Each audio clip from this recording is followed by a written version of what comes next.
Assalamualaikum warahmatullahi wabarakatuh. Waalaikumsalam warahmatullahi wabarakatuh. Bertemu lagi dengan kami di channel Bayan Arif Channel ya. Di sini saya sama Mas Sobrok ingin merosting Pak Bayan Arif ini karena Iya, dia mendapatkan pin Google AdSense.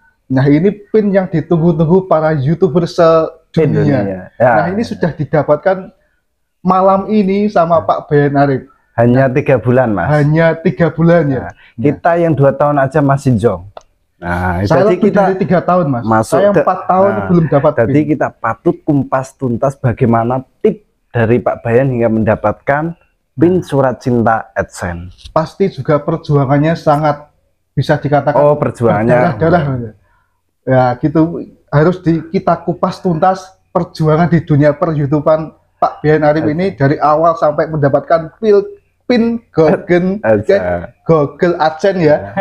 Sampai saya ini agak Grogi. grogi ya. Mungkin saking senengnya sampai Saking senengnya saya karena setim saya mendapatkan pin Google AdSense ini. meskipun perjuangannya sudah ngangkos ngekis penuh poin perjuangannya wis gak kena diomong, Gak bisa diomongkan. soalnya iki yo ada mungkin yo enek edukasi enek manfaatnya bagi YouTuber pemula juga. Jangan lupa terima kasih buat subscriber Pak Bayan Arif Channel dan viewernya. Terima kasih. Mungkin langsung saja kita roasting Pak Bayan Arif ini di dunia per-YouTubean. Nah, gimana Pak? Ini siapa dulu ini yang tanya ini? An. Pinjam ini Oke, apa? siap. Hanya punya 2 ini ya. Sambil ngerokok boleh? Boleh, monggo. Pasti di kurang lebih 3 bulan ini sampean aktif di YouTube dan mendapatkan pin Google AdSense ini penuh perjuangan pastinya Pak. Nah, mungkin itu bisa diceritakan kepada sahabat-sahabat Bayan Arif Channel, mungkin yang YouTuber pemula atau YouTuber yang belum mendapatkan AdSense, mungkin bisa dimotivasi bagaimana langkah-langkah sampean untuk mendapatkan pin Google AdSense dari awal sampai sekarang ini Pak ya. Oke. Sebelumnya karena Mas Sobrok ini kan hobi rokok Mas Aan, saya nggak merokok. Apakah saya boleh ngopi dulu Mas sebelum saya jawab Boleh, Pak, pertanyaan? ini Santai aja ya? santai aja Pak. Oke, Saya kita juga mau ngopi. santai dulu. Jangan tergesa-gesa. Dulu semua biar otak kita fresh.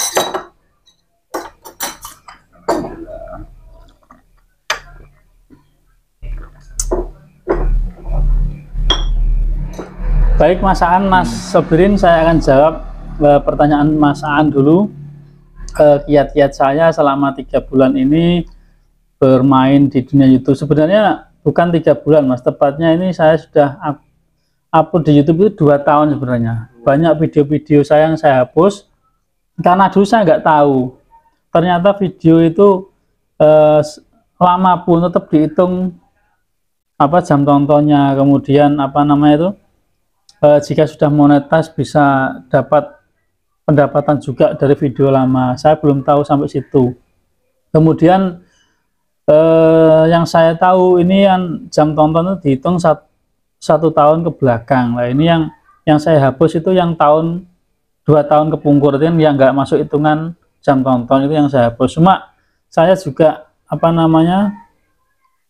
rada kecewa juga Mas, kok tak hapus, padahal itu bisa untuk menambah juga Dokumentasi. iya, dokumentasi. Cuma kan nanti kalau nggak saya hapus campur-campur Mas, itu ada konten anak saya, kemudian ada konten saya Keseharian lah ya. enggak, itu pas waktu jalan-jalan kemana itu pas di kafe juga ada, pas nyanyi-nyanyi juga itu kan kena kelambat cipta dulu. Saya hapus itu. Makanya sekarang tinggal yang fokus konten-konten yang baru ini Mas. Jadi awal bulan Januari saya mulai buat konten, kalau nggak salah tanggal 6 atau 8 Januari ini saya iseng-iseng buat konten, ya konten-konten biasa karena saya traveler ya, sering berkunjung dari satu tempat ke tempat yang lain, kemudian juga pecinta kuliner juga. Saya iseng-iseng Mas, ceritanya sama istri sama teman-teman yang hobi kuliner. Kita biasanya hanya foto, upload di YouTube atau upload di Facebook dan Instagram. Kemudian saya mencoba mendokumentasikan di sisi yang lain. Kenapa tidak kita buat video? Akhirnya kita dari situ buat 1 video, 2 video, 3 video, akhirnya ketagihan. Nah, ini yang buat kita akhirnya buat termotivasi, ya betul. Awal mula saya masih nervous, dalam artian banyak dikomentari pembawaannya masih kaku. Memang saya ini orangnya agak serius ya. Kalau diajak bercanda itu mungkin 1-2 kali bisa lucu, tapi untuk yang selanjutnya mungkin nggak bisa ya, karena kan pembawaan orang per orang karakternya beda. Kalau Mas Obrok ini mungkin 1 jam diajak ngakak tertawa terus ya. Oke lah. Tapi kalau saya konten yang saya bawakan ini sedikit agak serius, jadi kebanyakan kan kalau panjenengan lihat kan kontennya banyak yang podcast, kemudian mencari inspirasi itulah. Nah, dari situ termotivasi, dulu nggak berniat dapat pendapatan dari YouTube sekian-sekian, nggak. Jadi intinya murni saya buat konten itu untuk mendokumentasikan. Ya mungkin Mas Obrok sudah pernah saya ceritakan, mendokumentasikan dalam arti apa, setiap hal-hal yang positif yang kita buat bisa ditonton orang, bisa memberikan ilmu ke orang lain, kenapa tidak? Karena dulu saya ini guru, Mas. Terus terang bisa menyalurkan ilmu saya ini langsung ke murid saya, tapi sekarang saya sudah nggak punya murid karena saya sudah keluar dari SD ya, jadi hanya jadi pamong desa. Jadi ilmu yang saya dapat di perkuliahan ini nggak sama yang bisa saya terapkan. Akhirnya saya buat kesibukan di YouTube ini setelah kewajiban saya di kantor. Jadi setelah di kantor nggak jam kerja kita buat YouTube, termasuk juga ilmu-ilmu yang dulu saya dapat ini saya manfaatkan untuk menginspirasi orang lain. Itu ya. Jadi sekilas awal mula saya main YouTube. Kemudian dapat pin AdSense 3 bulan kok cepet. Ini sebenarnya juga bisa dibilang cepat, bisa dibilang enggak. Dalam artian satu, saya ini nggak nyangka, sebenarnya saya sempat down. Mas Sabirin pernah saya ceritakan, saya pernah buat konten ini sebenarnya bagus sih kontennya, menginspirasi orang, harusnya memanfaatkan lahan kering jadi suket gajah itu ya. Ini saya sempat down karena video sudah siap upload, sama orangnya nggak boleh diupload. Ini saya sempat down. Kemudian ada teman saya waktu itu, Pak Wo Rifai, memberikan motivasi, jangan sampai niat baik ini berhenti di tengah jalan. Akhirnya saya buat konten kedua lagi. Waktu itu konten sejarah masuknya Islam di Desa Nguruan. Ini alhamdulillah penontonnya 1,600 lah ya. Ini kalau nggak salah dulu itu jam tontonnya mencapai 400 jam tonton.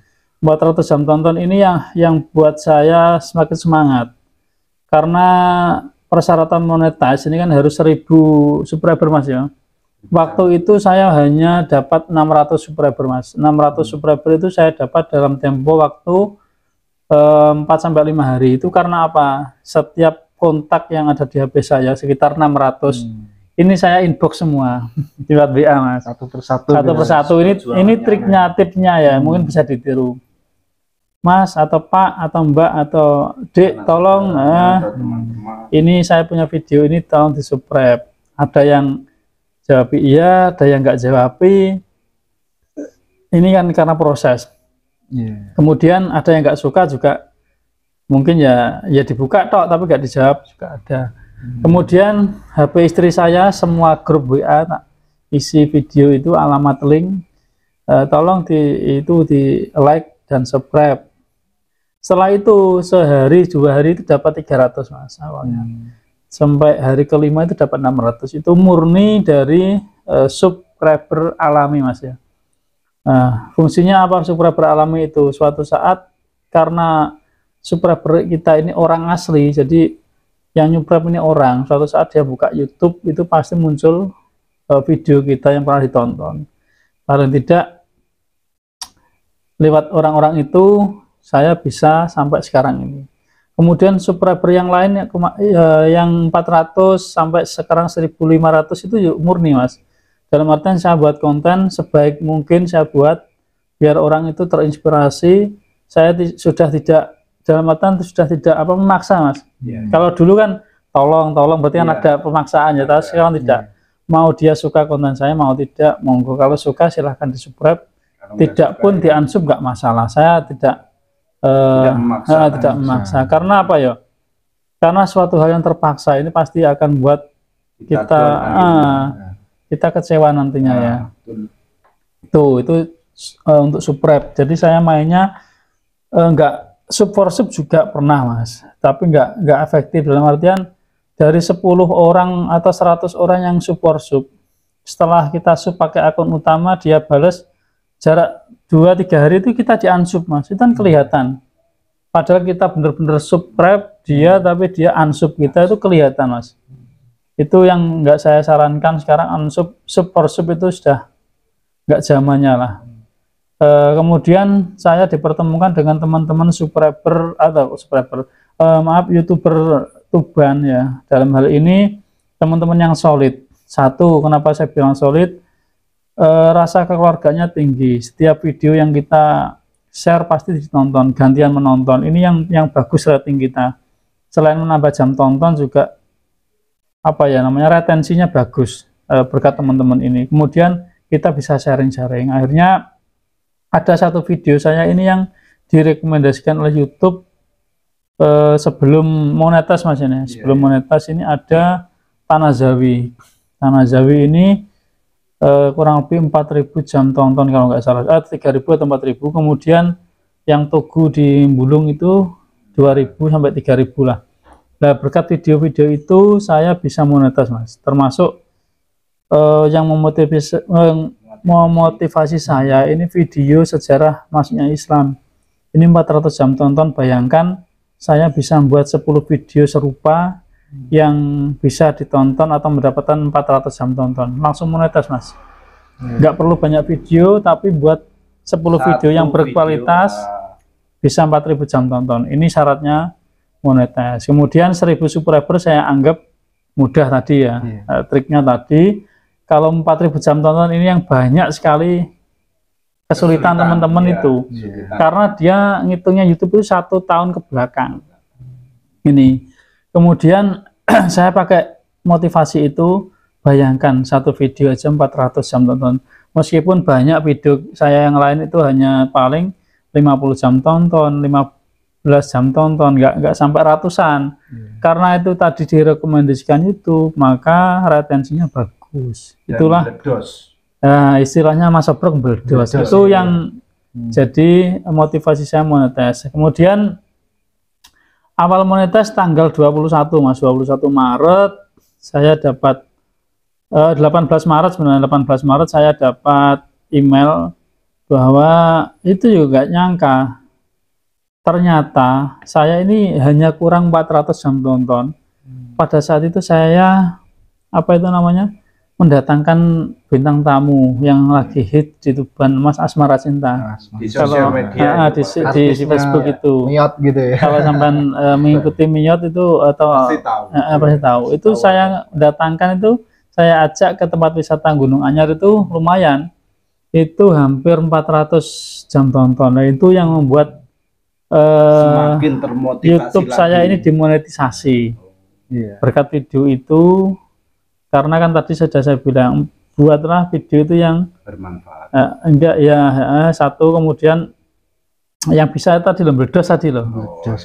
Yang banyak jam tontonnya. Karena sebelum monetas kan jam tonton yang ditonjolkan.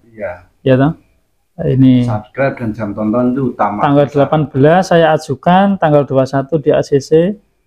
Kemudian tanggal 21 di ACC, kemudiannya setelah di ACC nggak bisa tenang, Mas. Masih dibebani sama YouTube, nyari pendapatan itu $10. $10 baru bisa daftar pin AdSense.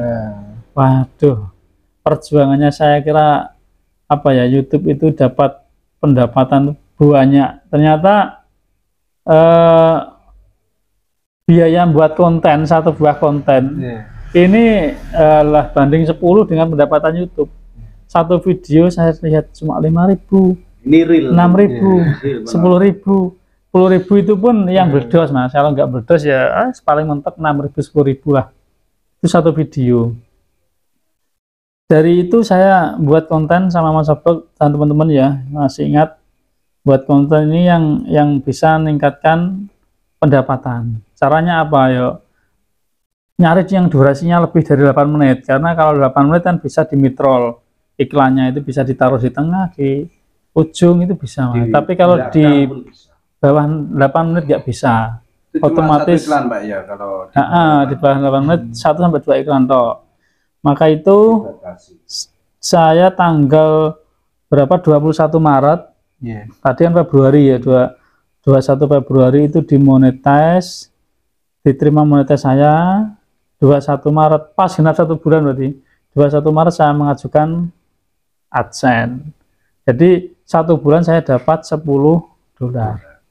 Nah kemudian setelah perjuangan ini, nanti setelah verifikasi PIN masih dibersihkan lagi, kalau mau cair harus mengumpulkan $100. Bayangkan kalau saya $10 saya tempuh 1 bulan, berarti gajian saya nunggu 10 bulan. Rata-rata berarti 1 bulan 140.000. Jadi perlu diketahui teman-teman bahwa main YouTube itu nggak semudah yang dibayangkan ya. Tiap ketemu teman traktirannya mana YouTuber, karena belum bayaran gitu. Padahal 1 bulan ini hanya dapat tadi $10 tadi ya. Itu Mas Aan mungkin yang bisa saya sampaikan ke panjenengan terkait pertanyaan tadi. Nah gitu ya sahabat-sahabat, perjuangan Pak Bayan Arif antara pertama main YouTube sampai mendapatkan PIN Google AdSense ini sangat luar biasa sekali ya. Maka kalian-kalian yang YouTuber pemula jangan putus asa, tapi teruskan bakat Anda, terus membuat konten-konten yang memotivasi orang dan konten-konten yang menginspirasi. Pokoknya terus konten terus gitu ya. Pasti ada 1 atau 2 video kita yang meledos, akhirnya bisa membuat konten kita, YouTube kita itu bisa berkembang gitu ya. Dan bikin semangat juga. Mungkin Mas Obrok mau bertanya sama Pak Bayan, monggo. Bener-bener ke roasting saya hari ini ya. Biasanya saya yang podcast, saya sekarang malah ditanya ini. Karena yo iki marai yo dari motivasi terbaik bagi saya juga. Nyoto ternyata PIN AdSense nih. Karena aku yo main YouTube udah tahun. Nah, kali ini aku takut ya apa sih Pak, perasaan ki piye ngono. Hingga akhirnya hingga saat ini datanglah PIN AdSense. Prosesnya itu kan sudah diceritakan tadi. Ini perasaannya aja ini, yang simpel aja nih, Obrok takok. Nah. Oke. Perasaannya. Kalau Mas Obrok yang tanya ini, saya ini ya jawaban saya ini bisa serius bisa enggak, karena saya sudah terbiasa guyon sama Mas Obrok ya. Perasaan saya PIN AdSense datang ini sangat bangga. Satu bangga karena karya-karya saya ini bisa diterima oleh pemirsa YouTuber, bisa dapat $10 dalam tempo waktu 1 bulan. Kemudian daftar PIN AdSense ini 2 minggu sudah datang. Ini ya harus kita syukuri karena banyak teman-teman yang daftar PIN AdSense hampir sampai 4 bulan ini baru dikirim Mas. Ini juga banyak Mas. Ini perlu. Jadi kalau sampai 4 bulan ini PIN AdSense nggak dikirim atau ke-screenshot ya, nanti di YouTube-nya ini nggak muncul iklan. Ini konsekuensinya. Makanya yang sudah monetize ini pasti akan apa ya, sangat tergantung sama iklan, karena pendapatan kita dari iklan itu loh. Iklan dan dari AdSense gitu. Kalau YouTube kan tempat wadah konten kreator kita Pak sebenarnya. Betul. Ya, yang gaji kan Google-nya, karena Google itu kan yang diiklani kan Google. Betul. Dan gini ngene Pak, karena saya kan ngene tuh kadang-terkadang YouTube nek maksa kan ya ora penak Pak. Sebenarnya kan hobi kita disalurkan di YouTube. Nah, hobi kita itu apa? Nah, seperti Pak Bayan ini yang saya cermati dari YouTube-nya itu memberikan edukasi dan memberikan manfaat bagi subscriber dan pemirsa. Apa manfaatnya? Nah, seperti Pak Bayan ada orang misalnya kayak kemarin di Senori itu kan ada disabilitas kan. Nah, itu kan motivasi bagi kita yang kita dilahirkan sempurna dan disabilitas saja bisa berkarya. Seni lukis mungkin itu ciptaan Tuhan dan anugerah Tuhan. Jadi kita tetap semangat buat Pak Bayan. Pin adsense-nya datang, saya ucapkan selamat dan semoga YouTube-nya kedepannya bisa berkembang dan bisa jaya lah. Suatu saat nanti kalau sampai 100 subscriber ada kejutan dan hadiah bagi mungkin orang lingkungan Pak. Misalnya suatu saat kan orang kan nggak tahu. Nggak harus 100.000 Mas, paling 10.000 itu sudah bisa ngasih kejutan mungkin. Kejutannya mungkin ya adalah surprise pokoknya buat Ya, teman-teman. mungkin giveaway Mas, Ya, giveaway mantap. untuk penonton setia Bayan Arif channel Channel. yang sering komentar ya. Nah, wong aku yo sering tuh Pak, Mbak komentar dulu, tapi yo alhamdulillah sudah sering dikasih giveaway. Juga pengalaman, menurut saya pengalaman terbaik kanggo aku dhewe lho. Soalnya aku dhewe yo wong cilik Pak. Jadi ini dirangkum di Bayan Arif Channel, alhamdulillah. Dan saya dongak iso aku mau dongak untuk muga-muga lancar. Itu Pak ya perasaannya sampean mendapatkan pin adsense hingga saat ini. Semoga Pak Bayannya semakin semangat buat konten yang menarik, memberikan ilmu, memberikan manfaat, dan memberikan pelajaran berharga bagi penonton Bayan Arif Channel. Cukup itu aja yang aku takoi kepada Pak Bayan ya. Ora usah dawa-dawa, dadine yo wis semoga bermanfaat wis ngono. Oke, makasih Mas Sobirin atas pertanyaannya tadi. Yang pasti saya mengucapkan terima kasih buat tim ya yang selama ini mensupport saya. Kemarin saat buat video Magot ini kita tawarkan di grup siapa yang bisa jadi kameramen. Mas Sobirin jualan sate perawan, sibuk ya. Mas Saiful lagi main PS, nggak bisa diganggu. Nggak bisa diganggu. Akhirnya Mas Aan, nah ini Mas Aan tak suruh buat konten sekalian, nggak mau. Nah ini Pak saya Kemarin. jawab dulu. Inilah yang diuntungkan dari tim. Ora harus kabeh iso, tapi dalam waktu kepepet yang satu harus bisa, nggak harus gitu. Pokoknya membuat tim 3 ini kudune sitoke iso, sitoke sibuk. Terkadang wong kan ra iso to langsung free kabeh nek gak dijadwal. Mungkin dijadwalnya kadang iso meleset. Kayak ngono Pak ya. Itu yang Itu rame-rame. timnya. Ya, kemarin seperti di Senori itu Mas ya, di Senori alhamdulillah bisa ikut semua ya. Alhamdulillah itu ngumpul semua, nanti bisa videonya bisa nanti Ya, bisa di buktinya link atau di Mas Aan juga bisa buat video di situ, saya bisa buat. kalau saya kameramen aja. Nah, ini kemarin tak tawari karena kita tim ini nggak egois ya, subscriber ya.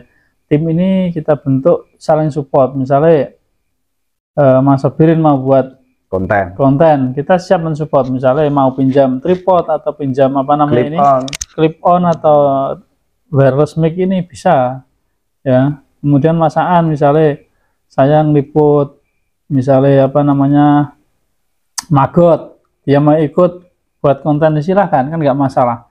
Yang penting apa namanya yang bersangkutan atau yang punya usaha itu bisa atau mau untuk diwawancarai untuk kedua kalinya, karena kan kadang yang ditanya itu bosen Mas Ya. bertakoin lah Sama juga. pertanyaan mungkin Karena bisa sama juga menjaga perasaan wong Pak ya. kecuali apa namanya itu sudah janjian dulu Mas ya. Janjian nanti untuk 2 sesi kan nggak masalah. Yang penting seperti kemarin di Mas siapa Solikin ya, Mas Solikin itu sangat menginspirasi. Saya berikan kesempatan Mas Aan dulu untuk wawancara, kemudian baru saya. Ini ada 2 konten di Mas Solikin kemarin di channelnya Mas Aan Haris Official dan Bayan Arif Channel. ya. Kemudian kemarin kita buat keseruan di Nganget tuh Mas ya, di Nganget itu bersama-sama teman-teman kru. Dan ini Pak, di Nganget kan udah tujuan dari rumah tuh Pak. Ya. Dan ada satu konten lagi Pak Bayan pernah mengingat dan akhirnya lewat ada Tugu Leda Sucipto. Oh iya. Itu nggak disangka dan alhamdulillah bisa memberikan edukasi dan memberitahu kepada anak cucu kita bahwa di Senori ada pahlawan nyesal luar biasa. Ini bagus sekali. Ini saya sebelum berangkat tuh sempat cerita Mas sama Mas Saiful ya. Mas Saiful tim yang satu. Mas di Senori kalau nggak salah saya pernah lihat postingannya Pak Didik di Facebook. Ini ada Tugu ini yang bersejarah Mas. Maksudnya bersejarahnya itu meninggalnya Leda Sucipto itu di sana. Leda Sucipto itu siapa? Wong kadang orang Tuban saja nggak tahu. Taunya patung di pojok pojok gedung DPR atau gedung GOR itu ya. Iya. Taunya apa namanya patung. Patung itu aja. patung siapa? Ternyata itu patung Leda Sujipto teman-teman ya. Nah, kenapa kok diabadikan di monumen Leda Sujipto? Karena Leda Sujipto ini salah satu pahlawan Kusuma Bangsa yang gugur juga pada waktu peperangan agresi militer kedua Belanda pada tahun 1948. Saya sampai buka Google itu. Sebelumnya kan nggak belajar dulu Mas ya. Takutnya kan salah disampaikan. Akhirnya sebelum kita posting di Facebook, di YouTube, kita cari referensi dulu. Belajar lah istilahnya. Di Google itu siapa itu Leda Sujipto. Jadi di sana itu kita memang benar-benar blank, nggak punya pas lewat toh Pak. Nggak punya rencana. Pas lewat dan akhirnya ngerti ada tugu yang pernah kita berhenti sebentar itu di Facebook itu ya. Iya. Akhirnya kita buat konten itu ala kadarnya di sana. Tapi harus kita edit, kita kemas sebaik mungkin agar apa? Karena sejarah ini jika sekali salah maka selanjutnya akan salah terus Mas. Makanya kita buat apa namanya konten sejarah ini kalau nggak ada narasumbernya sebenarnya kita nggak berani. Tapi karena Leda Sujipto ini banyak di buku-buku sejarah ini banyak ya, di Brigadir Ronggolawe itu juga ada. Akhirnya kita memberanikan diri untuk buat konten itu. Meskipun di Tugu 1 dengan yang satunya lagi ini beda sebenarnya. Saya lihat meninggalnya atau gugurnya tanggal 28 Maret 1949, yang satunya 8 Maret. Nah, ini benar yang mana? Ini sebenarnya saya punya sisi kemarin, sisi kegalauan di situ. Terus meninggalnya Rabu apa kemarin tuh? Rabu. Kliwon atau Pahing itu? Pahing ya. Nah itu kalau kita cross-check ke belakang, kalau tanggal 28 Maret itu harinya Senin Mas. Nah ini yang masih saya rancu. Makanya antara Tugu 1 yang sama yang lain tidak saling menguatkan, tapi malah ini mungkin ada yang tahu ya.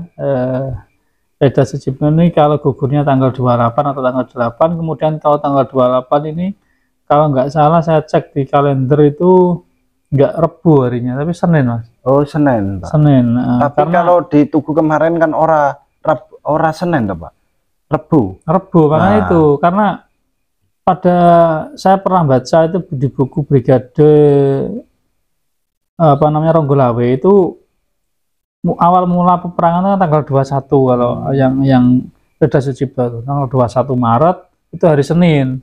Berarti kan kalau 21 Maret Senin, tanggal 28-nya dia gugur kan hari Senin juga. Hari Senin, iya. Harusnya. Tapi, tanpa kita tahu pasarannya Pahing kon Kliwon itu. Mungkin antake pas diresmikan Tugu sing anyar kuwi dah. Mungkin kan bisa jadi toh Pak, Rebu Pahing. Nah itu yang kita nggak tahu. Jadi tanda tanya. Jadi kita nggak pernah pasti merawani ya Pak yang ngomong. Tujuan kita buat konten itu satu untuk mengingatkan anak cucu kita. Para generasi muda milenial tahu siapa itu Leda Sujipto, karena di Tuban ini ternyata ada loh pahlawan dari Tuban yang gugur sebagai Kusuma Bangsa. Gak kok patungnya tok Leda Sujipto, tapi sejarahnya kan nggak tahu. Ini ternyata itu buntut dari agresi militer Belanda kedua. Padahal kita sudah merdeka waktu itu. Kita merdeka kan tahun 45. Ya, 45. Belanda datang lagi tahun 48 karena mengingkari perjanjian Renville itu Mas ceritanya. Oke, mungkin cukup sak mini wae Pak ya. Ya, ini ya wis tak roasting dan awak dhewe ya. Sudah tanya, Mas Abdul sudah tanya, saya sudah jawab. Mungkin ada pertanyaan dari subscriber bisa disampaikan lewat apa namanya komentar ya, akan saya jawab di situ. Oke, jika ada waktu dijawab. Anda suka dengan video ini silakan like dan komen ya, jangan lupa subscribe juga dan juga share ke seluruh sosial media kalian. Terima kasih tim, makasih. Saya akhiri. Wassalamualaikum warahmatullahi wabarakatuh. Sampai jumpa.